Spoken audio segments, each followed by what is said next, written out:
Can you put the focus on the presentation, Mike? Oh, maybe it is there. I just didn't have it turned on. Sorry. Maybe not. There we go. So again, the definition from the Oxford Dictionary: the quality of being thankful, readiness to show appreciation for, and to return kindness. So I've added a new question to ask you guys, and that is, name some people in the Bible that gave thanks. And also, we'll also talk about maybe, was it before, during, or after some major event, depending on the character. But anybody want to offer up some Bible character that gave thanks? Hannah, after the birth of her child. Hannah, very good. And the birth of her child was? Somebody else? Samuel, good. As a matter of fact, that is the first one I have, I believe. Yes, it is. So I'll go ahead and go there. So from 1 Samuel 2, Hannah thanked God for, actually, in her prayer that she prays, she's thanking God for deliverance. She doesn't even really specifically say thank you for Samuel. She's already at this point, the end of chapter 1, given him over to Eli, and so she thanks God for his deliverance, his being with the nation of Israel. And I think she does say that God does all these wonderful things, including barren women having seven children or 7 sons, something like that. But I just thought it was interesting that she didn't specifically mention Samuel there. So that would be giving prayer after. So, anybody else have another one before I give mine? Debbie, who are you thinking of? Oh, no, I was just joking. I said it's Oh. Second Chronicles. Sorry. I was just being smart. Okay. So who is that in 2 Chronicles 20? Who's got it right on the tip of their tongue? No? It's King Jehoshaphat. He told his army to give thanks right before they are to go into battle. And that's a real interesting story there from the Old Testament time. I guess for right now I won't go into the details of that, but this one is interesting because he is giving thanks before they are going into battle. It's not after the battle and they have won, but the prophet has told him that God has said you're going to be victorious, and so as they're going, he tells all his army to give thanks. Anybody else got another one? I do want to turn to this next passage, and that is Job chapter 1, 20 and 21. So all these terrible things have just happened to Job, and he says that this, Job got up and tore his robe, shaved his head, then he fell to the ground in worship and said, "Naked I came from my mother's womb, naked I will depart. The Lord gave, and the Lord has taken away. May the name of the Lord be praised." And then in all this, Job did not sin by charging God with wrongdoing. So he's thanking God for all that God had done for him, and recognizing that the Lord gave and the Lord is taking away. So he's giving thanks. Anybody else got another one? Let me put that. Job gave thanks to God. Yes, Mike. Well, Paul gave thanks. He said in Colossians 1, we always give thanks to God, the Father of our Lord Jesus Christ, when we pray for you, since we've heard of your faith in Christ Jesus. Okay, yeah, he's giving thanks for the people at Colossae there continually. All right, very good. Yes, Josh. I think along the lines of Paul, when Dan asked what we thought Philippians was about this morning, the first thought in my mind was thankfulness, because he kept reaching towards that when he was talking about how he was able to endure different things. Okay, yeah. in Colossians, in Philippians, Paul expresses a lot of gratitude. I do have Paul, but it's down at the end, so I'll wait on the occasion that I have Paul giving thanks. Yes, Liz. David, a lot of his Psalms give thanks to God. Excellent. Yeah, last week we mentioned David and his what I called his gratitude journal, the book of Psalms, where there are several Psalms of gratitude there. Let's see, what's the next one I have? Oh, Daniel. In his book, he thanked God for revealing Nebuchadnezzar's dream there in Daniel 2:23, and that was before he told Nebuchadnezzar, because when you're about to tell him, that there's going to be all these kingdoms, yours is going to go on, away and stuff like that, you're not quite sure what the reaction is going to be, but Daniel was very thankful to God for doing that. And as a matter of fact, forget exactly how it's worded, but King Nebuchadnezzar asked, how are you able to do this? And Daniel makes sure said, it's not me, it's God that has given me this ability to do it. So he's not only thanking God, but he's making sure that everybody knows God gets the credit for being able to do this. Another way in which we can give thanks to God is to do that ourselves, to let people know that our strength, whatever we're being complimented on, is because of God and His blessings. Josh? Well, I was going to add to the list. Mary, when she gave birth, she wrote a song, and when Elizabeth gave birth, she went and celebrated with Elizabeth. All right, very good. I do have Mary on here, so good. Anybody else? All right, let's see. My next one was Jonah. And was that before, during, or after? Well, it's while he's in the fish that he is giving thanks, and that's in Jonah chapter 2. I don't know why someone somewhere mentioned something about, maybe Jonah not, I don't know, as being dead in the fish, and then he was resurrected when he came out. But no, he's praying while he's in the fish. He was definitely aware of his surroundings, according to Jonah chapter 2 there. But that was during the hardship. He's still giving thanks to God. And next I have Mary giving thanks to God for remembering. Again, this is just like Hannah, not giving thanks for her having a child, but giving thanks for him remembering his promise to Israel. I mean, everybody that was a faithful Israelite knew about the coming Messiah. And so the fact that he is now going to be fulfilling that promise through her, and she's thankful that God is remembering the promise. And so she is worshiping in a song, like you said, for that. So yay. And the last one I had is from Acts, and it is Paul, and it's him praying, giving thanks for the food which he told all those guys on the ship to eat. They hadn't eaten for a long time. Said, look, you're going to need your strength. I want you to eat the food, the bread. And so they ate it. Or first he gave thanks, they ate it, then they threw the rest of the grain overboard. But here he is, not despairing, but giving thanks to God during the midst of that crisis. So just a lesson of how our gratitude should be, whether it's thanking God before something, during it, or giving thanks. We usually, are thankful like afterwards, thanks for that, but no, before, during, and after. Yes, Mike. And Jesus, in several situations, gave thanks that God heard him, even though he knew he would, for food, and a number of different places. Yep.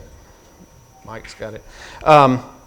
Okay, yes, we're gonna be getting to Jesus. So very, very good. I next have that slide that we started last week. So I want to revisit that before we get to how Jesus showed us gratitude. So it's sort of a weird order that I've got these, but anyway, how does a grateful heart help make us effective and productive disciple of Christ? And I had called this slide the Gratitude How-To Guide. The first one from Ephesians 5, to be imitators of God.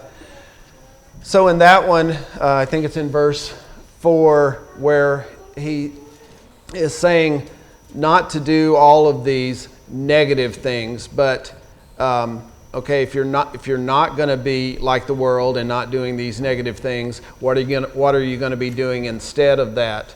Well, you're going to replace it with a thankful heart, and in that you're going to be imitators of God in doing all of these that the context there says, all of these good works, and be thankful. And so we are being like God and like Jesus, as we'll see, and like Mike is saying, in having a thankful heart.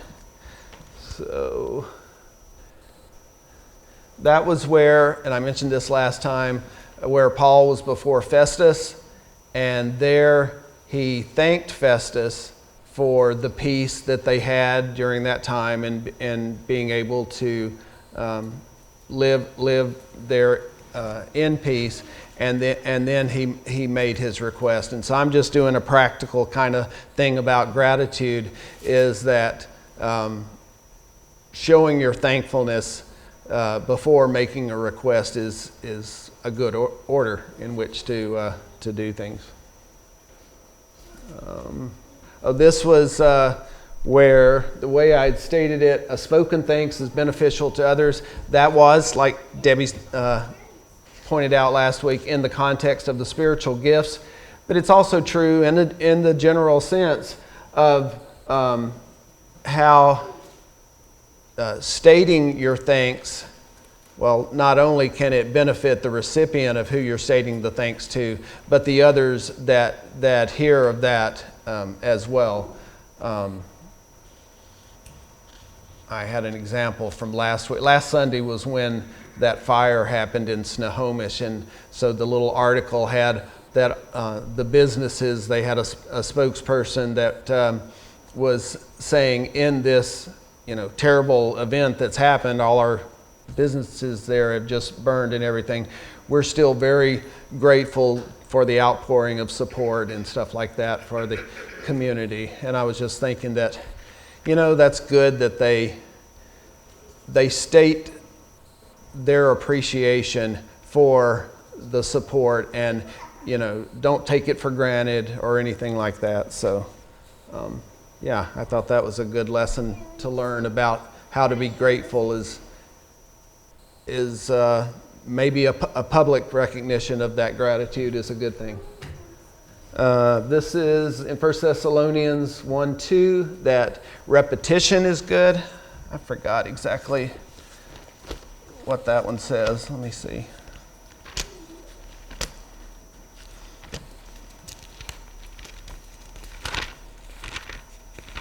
Making mention of you in our prayers. We give thanks to God always for you all.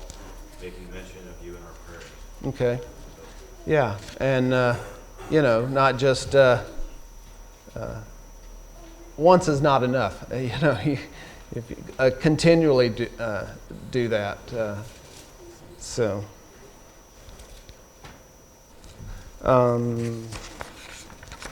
Romans 1:21, I think we're familiar with. Those were the people that knew God but did not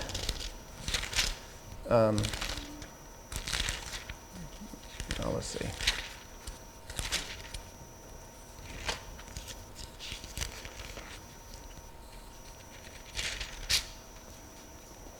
For although they knew God, they neither glorified him as God nor gave thanks to him, but but their thinking became futile, and their foolish hearts were darkened. So this is just sort of the negative way of saying as far as how to, if you're, and we talked more negative at the beginning of last week, but if you have a lack of gratitude, that's going to produce negative results. So, as it is here. All right, Luke 17 and verse 10.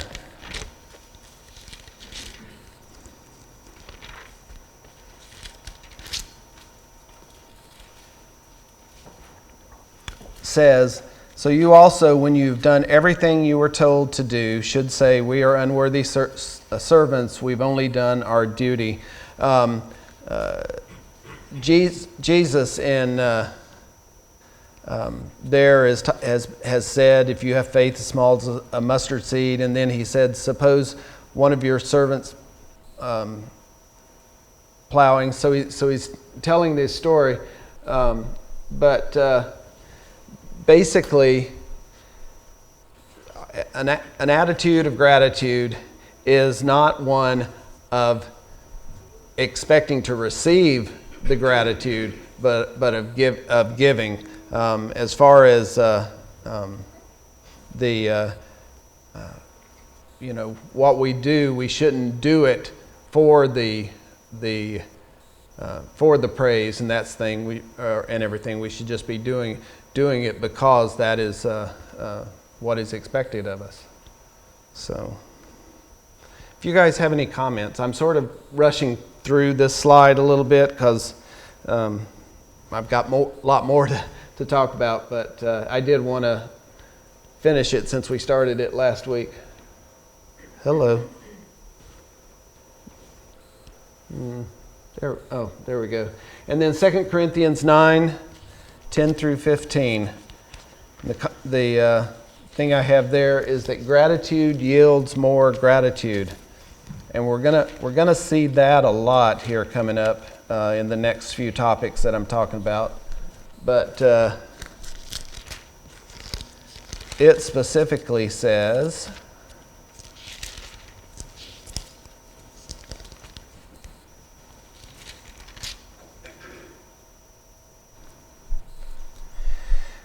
"Now he who supplies seed to the sower and bread for food will also supply and increase your store of seed and will enlarge the harvest of your righteousness. You will be enriched in every way so that you can be generous on every occasion, and through us your generosity will result in thanksgiving to God. This service that you perform is not only supplying the needs of the Lord's people, but is also overflowing in many expressions of thanks to God. Because of the service by which you have proved yourselves, others will praise God for the obedience that accompanies your confession of the gospel of Christ." So by your service and the thankfulness that there results from that, then others will be prompted into service, and there'll be much more gratitude, and it will continue to grow.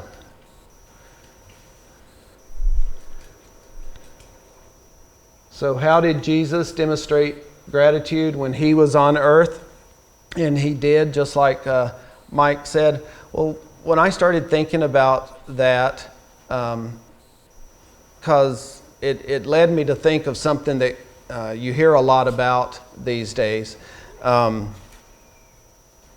Because Jesus did more than just, thank his Father in heaven. And I'm going to show examples of that. But what it made me think of is the sort of what you see these days of paying it forward.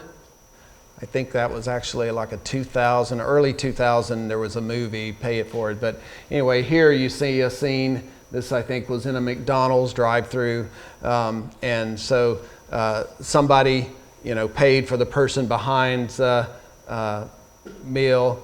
And the idea is that, well, you can't really thank the person in front of you because they've already gone.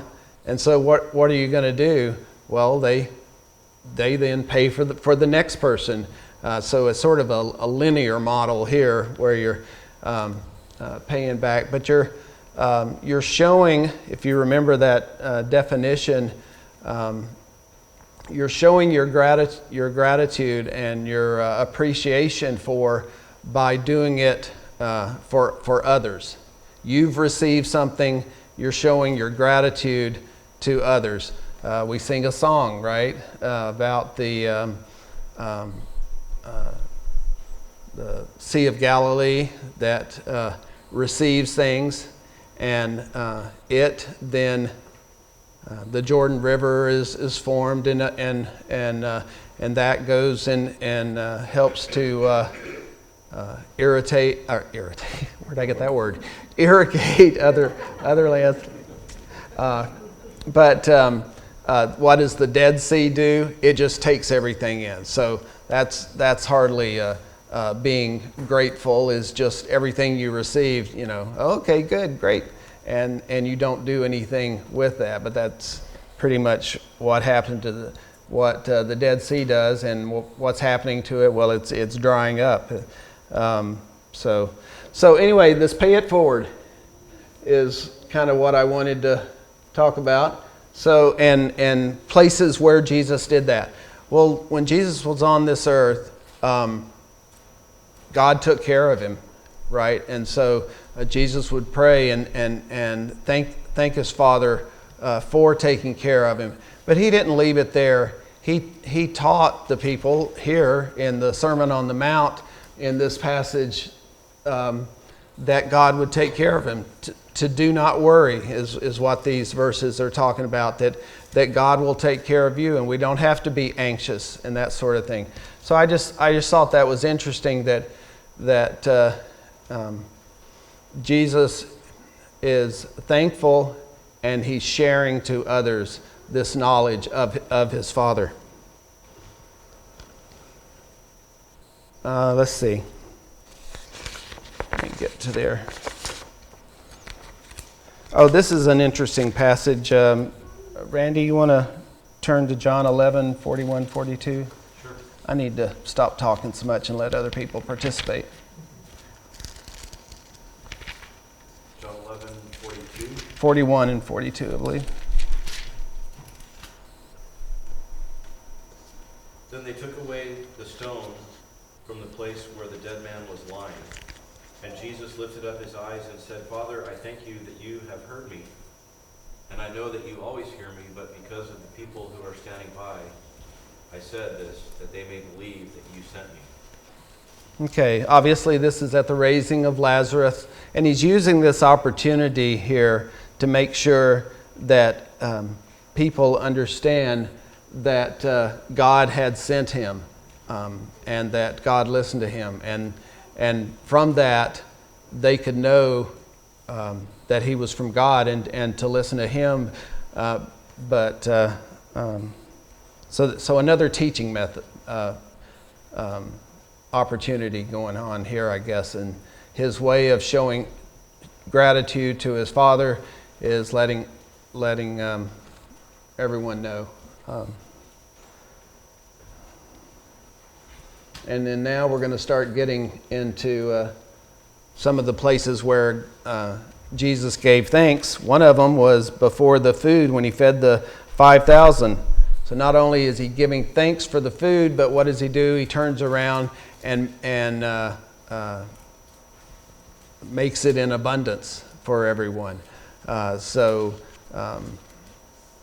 just seemed to be sort of represent to me what God or what Jesus does. He is thankful for what God provides, and then he provides it for everyone else, whether it's through his message, his teaching, but also just the food here. He made it abundantly available for everyone. Yeah.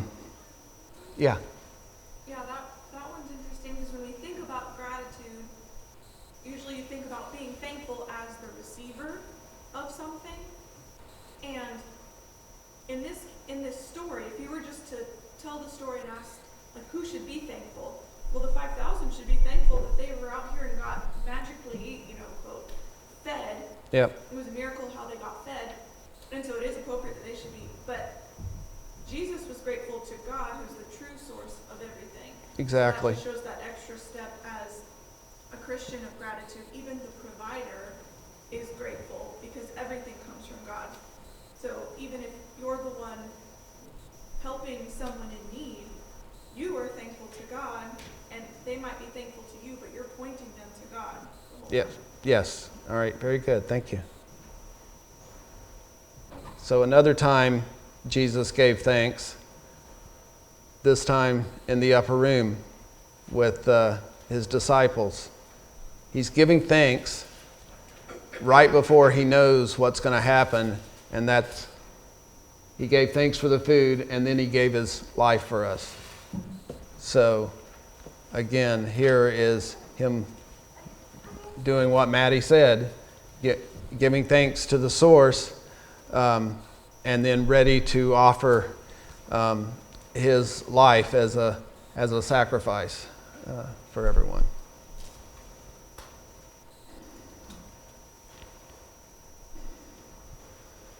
This one is in Luke 10. I'll turn to that one.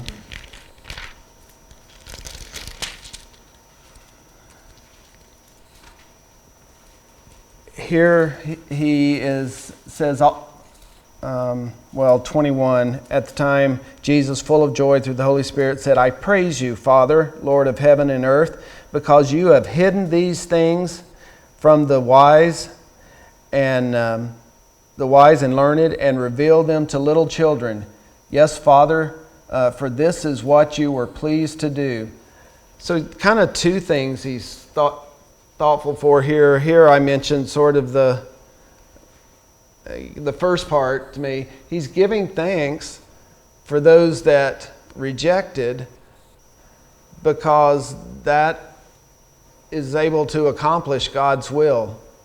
But then at the same time, I was doing the laser. He was thankful for his disciples, and he lets them know that they are blessed. Verse 23, I'll read 22. I didn't read that one yet. All things have been committed to me by my Father. No one knows who the Son is except the Father, and no one knows who the Father is except the Son, and those to whom the Son chooses to reveal him. And then he turned to the disciples and said privately, Blessed are the eyes that see what you see. For I tell you that many prophets and kings wanted to see what you see, but did not see it, and to hear what you hear, but did not hear it. Definitely he is paying it forward here to these disciples, and letting them know that he realizes we're doing God's will here, and you're getting to be a part of it. And he was just really thankful for his disciples here, and he's telling them as much. So let's see. I think there's one more. Yeah, this one, Matthew 11, verse 25. Do I have that right? Yeah, 25. That one says, At that time Jesus said, I praise you, Father, Lord of heaven and earth, because you have... this is a different account of the same thing. I had forgotten that part. This is Matthew's part where he says, so here he is thanking again. But the verses that I really wanted to look at that's different in Matthew is 28 through 30. So he's not only thankful that the disciples are the recipients of this, but he's looking forward and says in 28, Come to me, all you who are weary and burdened, and I will give you rest. Take my yoke upon you and learn from me, for I am gentle and humble in heart, and you will find rest for your souls. For my yoke is easy and my burden is light. I just thought that was beautiful that that here he is. He's thankful to be doing God's will, that these disciples are part of it, but looking forward that that hopefully everyone would take advantage of this opportunity that his sacrifice was going to give. So, I think there we go. All right.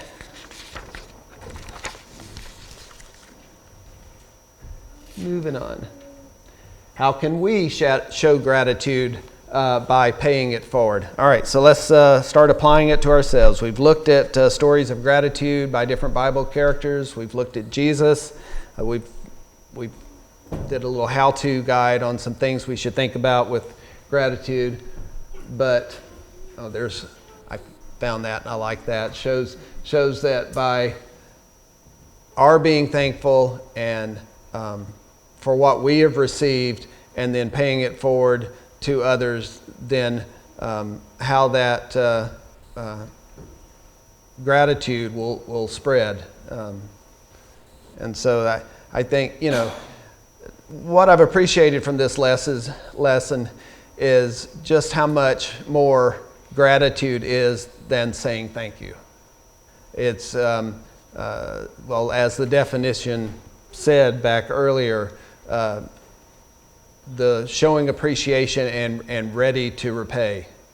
And so that's what we're going to look at. So how can we pay it forward? Well, in Luke 7, that one is the story of the woman that came and had the really expensive bottle of perfume and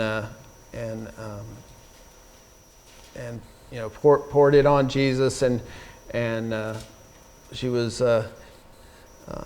just showing her appreciation for Jesus and all that he was offering, and he forgave his sins. Well, how did that react among the Pharisees there, and even among the disciples? We could have used that money for something else, but she was showing gratitude, and she had Jesus right there, and she recognized him from God, and that what she had was of value and right there, and so she did appropriately, and Jesus appreciated that.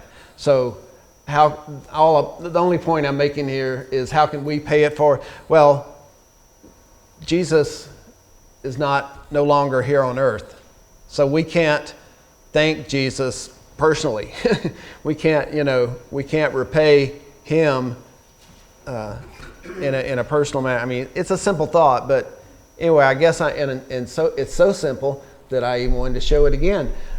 Luke 19, that's when they're coming into Jerusalem, and they put down all the palm branches and whatever that is. And so again, you had scribes and Pharisees complaining and stuff. This you just can't do. And yet that was the right thing to do, because Jesus is here. Let's worship him. He is here. And Jesus accepted that worship. It was the proper thing to do. We're not in that situation. The point I want to drive home is, we appreciate Jesus and all he's done for us, and we need to show that appreciation as well. But we can't anoint him with expensive perfume or put palm branches and that sort of thing. So there's other things. One way, our very first gift from God is our parents. And in Ephesians, was in the book. One of the few things I took from the book was to honor our parents, our gift from God. So that's how we can show thanks to God, the source, and then show our appreciation by honoring that gift that was given. Same goes for husband and wife and how they're supposed to treat each other. Said a godly couple benefits the world. So if we act as we're supposed to act, as husband and wife, it not only makes for a wonderful family relationship, a very great gift from God that we have man and woman, but it talks about how it's just like Christ and the church. So if the church has the right relationship with Christ, we heard this in this morning's lesson, that's going to benefit the world. Same for a married couple. So we are showing our appreciation to God for this gift that He has given us, whether it be the marriage or the church, and we are saying thank you by obeying Him and doing what He says in for those relationships. And what does it do? It helps, like that little chart of paying it forward, it helps the world to realize the right thing to do. Yes, Josh? I think that passage in Luke 7 with the woman in the alabaster flask, Mm-hmm. I think a lot of times when we do something for somebody and then they feel so grateful, they do something in return, it's almost to not confuse the situation or not have our intentions mistaken. We try to not accept the gift in return, or try to act humble in return. But Jesus demonstrates that how to properly receive a gift, Okay, and also good. continue to praise that kind of behavior. And Paul does it often in his letters, where he's not only thanking somebody, but he's encouraging them to continue to act in a gratuitous way or act in this way. And it encourages us to continue to do good for each other, and also have a kind of a reward, for doing this gift. Right, And right. So it's an interesting lesson that is taught by Jesus in there, because they immediately question her intentions. Yep. And they question why he's even letting this happen and who he is to let this happen. And so we're kind of afraid of that happening to us too sometimes. Okay. All right. Good. Anyone else? All right. Let's see. Of course, Hebrews 10, familiar passage, verse 24 and 25.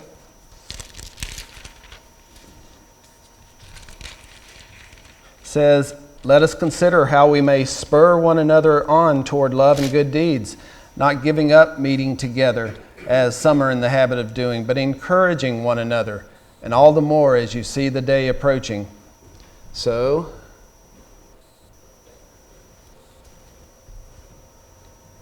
there we go. So I had said, speaking of His church, we should encourage one another. So what a great way to give thanks for the church, but to help by encouraging one another, as this says. And then Romans 12 is a great chapter just on practical godly living, being a living sacrifice. And so we can best show our thanks to God by living a godly life. And then Romans 13:1.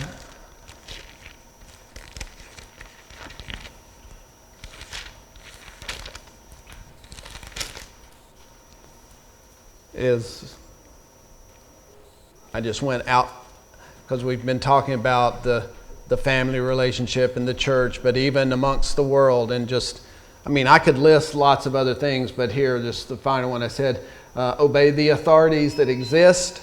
They're established by God. They're from God. And so we need to be thankful for that. Recognize that they are from God, that they're serving God's purpose. We might not understand that, but God expects us to obey those authorities so that He might carry out His purpose, and that's included as much as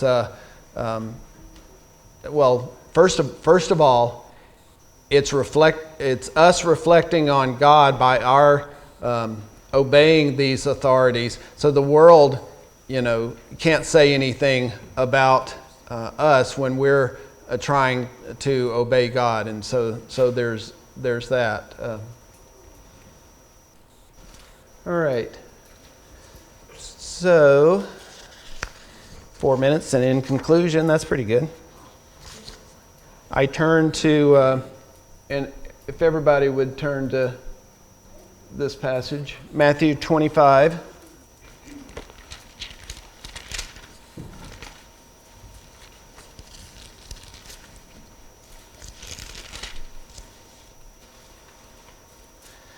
So this is in the section of the sheep and the goats. So it says this, and I paraphrase this first part, the Son of Man, the King, will say to the sheep that he has put on the right, "Come, you who are blessed by my Father, inherit the kingdom prepared for you since the creation of the world.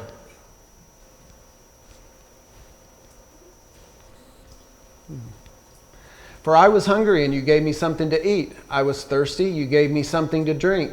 I was a stranger, and you invited me in, and I needed clothes, and you clothed me. I was sick, and you looked after me. I was in prison, and you came to visit me."